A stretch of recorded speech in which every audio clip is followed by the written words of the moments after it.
Nomor 1. Burj Al Babas. Kalau kamu pernah ke Disneyland, mungkin sulit membayangkan tempat itu sepi pengunjung. Nah, desa di Turki yang dulunya mewah ini akan memberimu gambaran tentang itu. Burj Al Babas terdiri dari 500 lebih istana mini mirip istana Disney dan dikelilingi hutan lebat. Dari jauh, lokasi fantasi ini mungkin mirip cerita dongeng. Tapi kalau kamu mendekat sedikit, kamu bakal lihat kalau konstruksinya baru setengah jalan dan itu sudah makan biaya total hampir 3 triliun rupiah. Terinspirasi oleh Chateau de Chenonceau di Lembah Loire, Prancis. Rumah-rumah mirip kastil ini dibangun dengan desain aneh, termasuk teras di atap dan menara bergaya gotik, rumah yang cocok untuk keluarga kerajaan Disney. Jadi, apa yang terjadi dengan surga yang mirip di dongeng-dongeng ini? Di tahun 2014, pengusaha real estate Turki, Mezher dan Mehmet bersaudara, meluncurkan proyek di Mudurnu. Lokasi itu dipilih secara strategis karena mata air panas dan air penyembuhannya. Kesatria pemberani tentu bisa memulihkan kesehatan di sini setelah pertarungan berani melawan naga bernapas api. Lokasi ini dimaksudkan untuk menarik turis dari seluruh dunia, nggak harus para raja dan ratu. Tapi, beberapa tahun setelah konstruksi dimulai, Turki dihantam kehancuran ekonomi yang menyebabkan penanam modal menarik diri. Hasilnya, Yerdalen bersaudara dengan grup rekanannya. Grup Seriet dinyatakan bangkrut oleh pengadilan, meskipun dipaksa meninggalkan proyek. Mereka menyisakan kota yang luar biasa. Desa dongeng yang katanya angker ini telah menjadi tempat bermain para pencari sensasi dan petualang. Nomor 2. Six Flags, New Orleans. Omong-omong soal Disneyland, lokasi berikut ini adalah taman hiburan terbengkalai yang sebenarnya, minus badut-badut yang menakutkan. New Orleans mungkin dikenal dengan klub-klub dan festival jazznya, tapi juga rumah bagi kota terlantar Six Flags yang seram.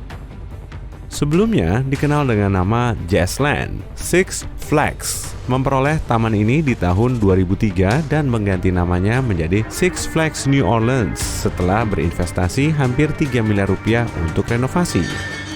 Taman baru yang memesona ini mengakhiri bisnisnya cuma 2 tahun kemudian. Penyebab dibalik penutupan taman ini adalah badai tropis Katrina, siklon tropis kategori 5 yang diklasifikasikan sebagai badai tropis Atlantik paling dahsyat keempat yang menyebabkan tanah longsor di Amerika Serikat. Karena taman itu berlokasi di dekat perairan luas, yaitu Danau Pontchartrain, badai dahsyat itu menyebabkan danau meluap. Katrina membanjiri taman hiburan itu, menyebabkan kerusakan parah di wahana favorit semua orang itu. Six Flags bukan didirikan sebagai wahana air, jadi dianggap tidak layak untuk dibuka lagi. Pasti nggak ada yang mau naik roller coaster lembab kan? Setelah menyelamatkan sebagian wahana dan memindahkannya ke taman lain, Six Flags kehilangan kepemilikan dan taman jadi terlantar sejak saat itu. Kota New Orleans telah mencoba membangun lagi taman hiburan itu, tapi sia-sia. Kalau kamu berkunjung, taman hiburan terlantar itu mungkin kelihatan mirip suatu tempat di film horor, atau mungkin kamu pernah melihatnya di film horor, sebab lokasi itu sering disewakan ke perusahaan produksi sebagai lokasi syuting film. Nomor 3. Desa Houtuan. Kamu punya teman pencinta tanaman? Pasti rumahnya mirip hutan indoor deh. Nah, kamu mungkin nggak asing kalau lihat kota berikut ini. Berlokasi di Pulau Sengsan, pantai timur Cina. Dulu, Houtuan adalah desa nelayan yang makmur. Sampai tahun 1980-an, desa ini dihuni lebih dari 3.000 penduduk. Tapi, kalau kamu berkunjung sekarang, populasi yang akan kamu jumpai cuma dari jenis hijau-hijauan. Seluruh desa dan rumah-rumahnya yang masih lengkap dengan perabotannya sekarang dipenuhi tumbuhan merambat yang subur. Jadi, kemana perginya semua orang? Ternyata desa tebing terpencil yang menghadap laut ini sangat sulit dijangkau. Distribusi sumber daya pun jadi tantangan.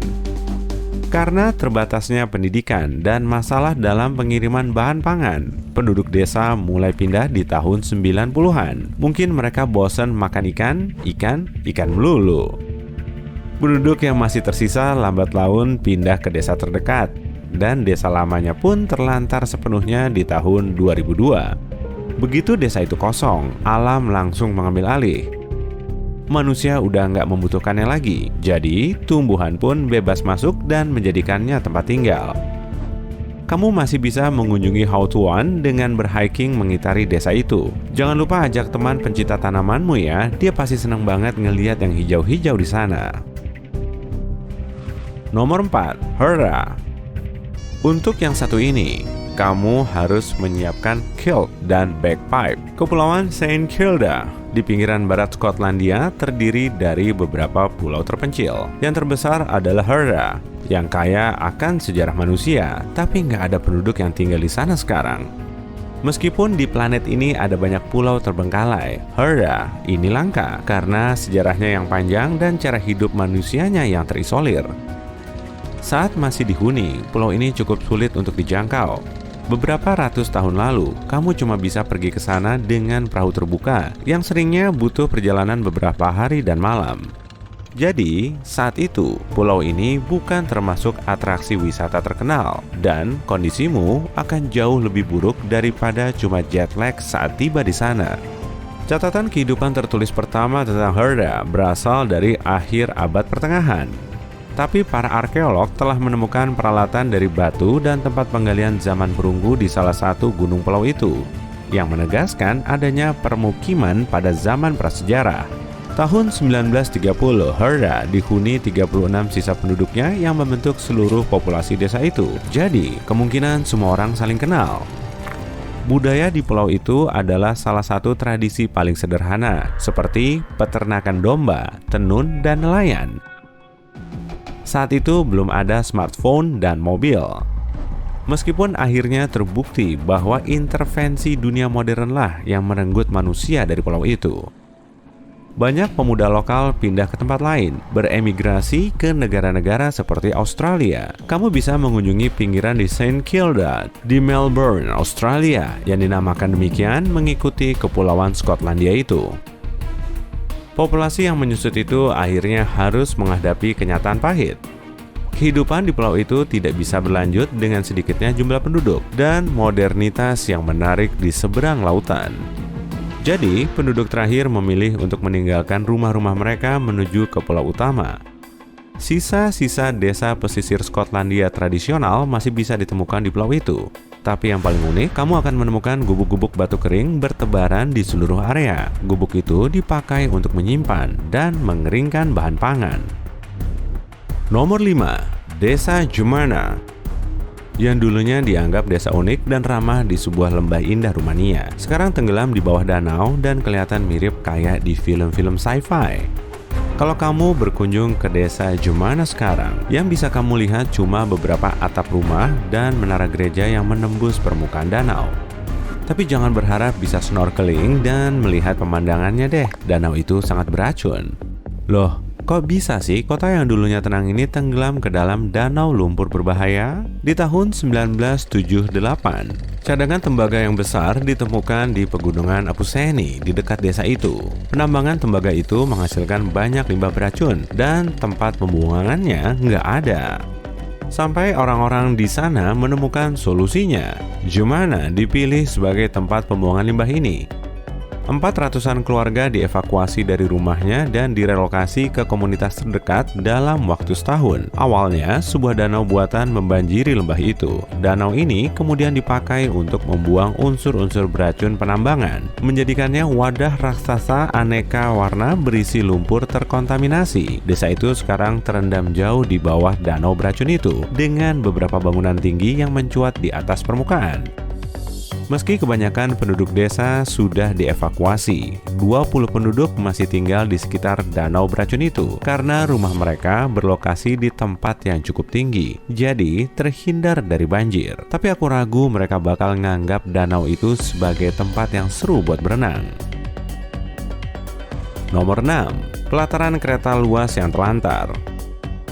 Kamu lagi ngejar kereta? Mungkin kamu agak terlambat kalau kamu mau berangkat dari kota ini. Cobalah ke sini kira-kira 80 tahun lebih awal. Berlokasi di antara wilayah perdagangan sepi Uyuni di dataran tinggi Andes di Bolivia. Kamu akan menemukan lebih dari 100 sisa-sisa gerbong kereta. Sebagai salah satu pelataran kereta antik terbengkalai terbesar di dunia, ada keindahan unik dalam cara lokomotif berkarat ini bersemayam di padang yang jauh dari jangkauan. Awalnya, Uyuni dimaksudkan untuk menjadi destinasi kereta api utama di area itu karena lokasinya yang ideal. Uyuni berfungsi sebagai pusat antara kota-kota besar di Chili, Bolivia, dan Argentina.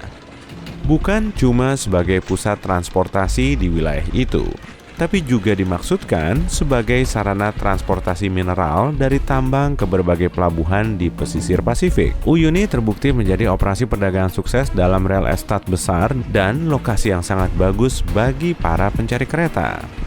Nah, terus gimana ceritanya sampai jadi pelataran kereta luas yang terbengkalai? Ya, seperti yang kita tahu, ceritanya belum berakhir di situ. Setelah tahun 1942, deposit mineral di tambang menipis, lantas tambang itu ditutup. Alhasil, banyak kereta terbengkalai di dataran garam itu. Tapi sekarang, kereta-kereta itu nggak kesepian lagi. Pelataran kereta ini telah menjadi destinasi wisata populer, dan banyak kereta dihias dengan grafiti, menambah daya tarik kereta yang unik. Kalau ada niat berkunjung, malam harinya kamu bisa menginap di hotel terdekat yang disebut Salt Palace. Hotel ini dibangun dari balok-balok garam. Dinding, lantai, kursi, dan ranjangnya semuanya terbuat dari garam. Jadi, tinggalin aja tempat garammu di rumah. Mereka udah nyediain kok kalau lada. Nah, itu lain cerita.